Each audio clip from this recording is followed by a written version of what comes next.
الشيطان اللعين الرجيم بسم الله الرحمن الرحيم الحمد لله رب العالمين الصلاة والسلام على أشرف الأنبياء والمرسلين حبيب إله العالمين أبي القاسم محمد اللهم صل على محمد وآل محمد وعلى آله الطيبين الطاهرين۔ ناظرین محترم، ہماری گفتگو تحلیلی گفتگو ہے جو آیت اللہ العظمیٰ سید صادق حسینی الشیرازی دامت اللہ کی تقریر پیغمبر اکرم صلی اللہ علیہ وآلہ وسلم کی شہادت کے موقع پر ہے، جن میں انہوں نے ایک اہم نقطے کی طرف اشارہ کیا اور بیان فرمایا، وہ یہ کہ امام حسین علیہ السلام کی زیارت میں رکاوٹ ڈالنے والوں کا انجام۔ جن لوگوں نے بھی زیارت امام حسین علیہ السلام میں رکاوٹ ڈالی ہے، چاہے وہ گزشتہ زمانے میں ہو یا آج موجودہ زمانے میں، یہ بات دیکھی گئی ہے اور اچھی طرح سے یہ بات واضح ہے کہ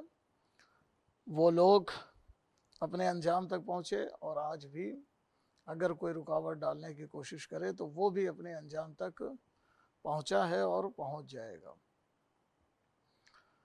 یعنی زیارت امام حسین علیہ السلام ایک ایسا اہم امر ہے، ایک ایسا اہم کام ہے جس میں رکاوٹ ڈالنا اللہ کو اور اہل بیت اطہار علیہ السلام کو پسند نہیں ہے۔ لہذا آپ ایک واقعہ نقل فرماتے ہیں کہ علامہ بحر العلوم کے زمانے میں ایک شخص زیارت کے لیے اپنی زوجہ کے ہمراہ کربلا معلیٰ امام حسین علیہ السلام کے حرم اطہر کے قریب پہنچا، تو وہاں پر حکومت عثمانی کی طرف سے کارندے معین تھے کہ اگر کوئی زیارت کے لیے آتا ہے تو اس سے کچھ پیسے لیے جائیں۔ اس نے کہا اگر آپ کو زیارت کے لیے جانا ہے تو آپ کو 2 درہم دینا پڑے گا۔ تو یہ شخص جو اپنی زوجہ کے ہمراہ زیارت کے لیے گیا تھا، اس نے کہا ٹھیک ہے، ہمیں زیارت کے لیے جانے دو، ہم 2 درہم دینے کے لیے تیار ہیں۔ اس نے 2 درہم عطا کیا امام حسین علیہ السلام کی زیارت پر جانے کے لیے، لیکن جو وہاں پر کارندہ موجود تھا اس نے کہا کہ ہمیں آپ کے پیر پر مہر لگانی ہوگی۔ لہذا وہ جو مرد تھا اس کے پیر پر مہر لگا دی۔ اس کے بعد وہ کہنے لگا کہ اب جو تمہاری زوجہ ہے یعنی خاتون، ان کے پیر پہ بھی مہر لگانی ہوگی۔ انہوں نے کہا ایسا تو نہیں ہو سکتا ہے کہ آپ خاتون کے پیر پر مہر لگائیں،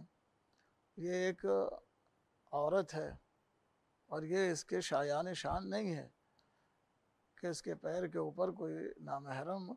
مہر لگائے، میں اس بات کو برداشت نہیں کروں گا۔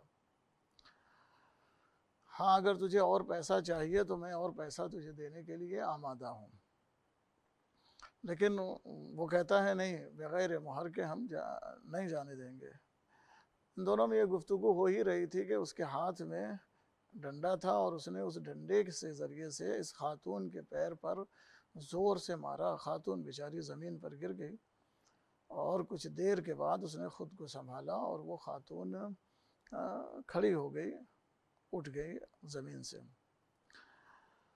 اور پھر یہ لوگ وہاں سے واپس آ گئے، کیونکہ پیسہ لے کر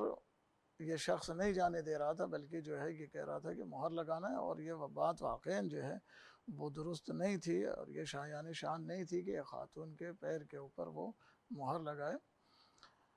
یہ دونوں لوگ واپس آ گئے۔ ابھی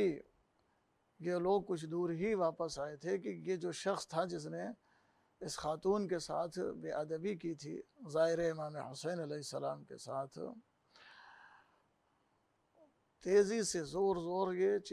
چیخنے لگا اور کہنے لگا کہ میرے جسم میں، پورے جسم میں درد ہو رہا ہے میرے، اور قریب یہ ہے کہ درد کی وجہ سے میں جان بحق ہو جاؤں، میں جو ہے وہ مر جاؤں اتنا شدت سے۔ اور ہوا بھی یہی کہ اس کے پورے جسم میں درد ہونے لگا، اور درد کی وجہ سے وہ تھوڑی دیر کے بعد تڑپ تڑپ کر وہیں مر گیا۔ تو ناظرین محترم، اس عظیم نقطے کی طرف اس بزرگ عالم دین نے اشارہ کیا کہ اگر کسی نے بھی، چاہے وہ وقت کا حاکم ہو، بادشاہ ہو یا کوئی عام آدمی ہو، ہم نے دیکھا ہے کہ حکومتیں آئی ہیں، اگر انہوں نے امام حسین علیہ السلام کے ساتھ یا امام حسین علیہ السلام کے زائرین کے ساتھ بدسلوکی کی ہے، بے ادبی کی ہے، تو نہ وہ حکومتیں باقی رہی ہیں اور نہ وہ حکام باقی رہے ہیں، سب کو اللہ کی طرف سے سزا ملی ہے۔ اور اگر کوئی بھی امام حسین علیہ السلام کے قضیے کے ساتھ، امام حسین علیہ السلام کے زائرین کے ساتھ یا امام حسین علیہ السلام کے حرم اطہر کے ساتھ اگر کوئی شخص بھی بے ادبی کرتا ہے، وہ اللہ کی نظر میں ظالم و جابر ہے، اور اس کو اسی دنیا میں ہی آخرت سے پہلے سزا ملے گی، کیونکہ امام حسین علیہ السلام اللہ کی نظر میں ایک عظیم ذات ہیں، ان کا مرتبہ ہے، اللہ امام حسین علیہ السلام کے مرتبے کی حفاظت کرنے والا ہے اللہ رب العزت۔ لہٰذا کسی نے بھی اگر امام حسین علیہ السلام کے ساتھ یا ان کے زائرین کے ساتھ بے ادبی کی ہے، تو اس بے ادبی کا اسے انجام ملا ہو، چاہے وہ صدام ملعون ہو یا اس سے پہلے متوکل، جس کے زمانے میں بھی بہت زیادہ زائرین کے ساتھ ظلم و تشدد ہوا ہے، زائرین کے ساتھ جبر ہوا ہے، اور خود صدام کے زمانے کے بہت سارے واقعات ہیں جو ہمارے دوست، ہمارے جو ساتھی ہیں، وہ بیان کرتے ہیں کہ کس طرح سے زائرین امام حسین علیہ السلام پر ظلم و تشدد ہوا کرتا تھا۔ اگر عراقی کوئی بھی جا کر امام حسین علیہ السلام کے حرم مطہر میں یا حسین کہتا تھا، اور ہم نے خود اپنی آنکھوں سے اس سال دیکھا ہے کہ جس سال اس ملعون کی حکومت گئی ہے، کہ یا حسین کہنے پر کس طرح سے لوگوں کے اوپر ظلم و تشدد کیا جاتا تھا۔ لیکن اس بزرگ عالم دین نے اس بات کی طرف متوجہ کیا ہے، اور کہ اگر کوئی بھی ہو، اگر امام حسین علیہ السلام کے خلاف، اگر وہ ان کے زائرین کے خلاف اگر وہ ظلم کرتا ہے یا زیارت سے روکتا ہے، تو اسے اس دنیا میں بھی سزا ملے گی اور آخرت میں بھی اسے اس کی سزا ملے گی، ضرور ملے گی۔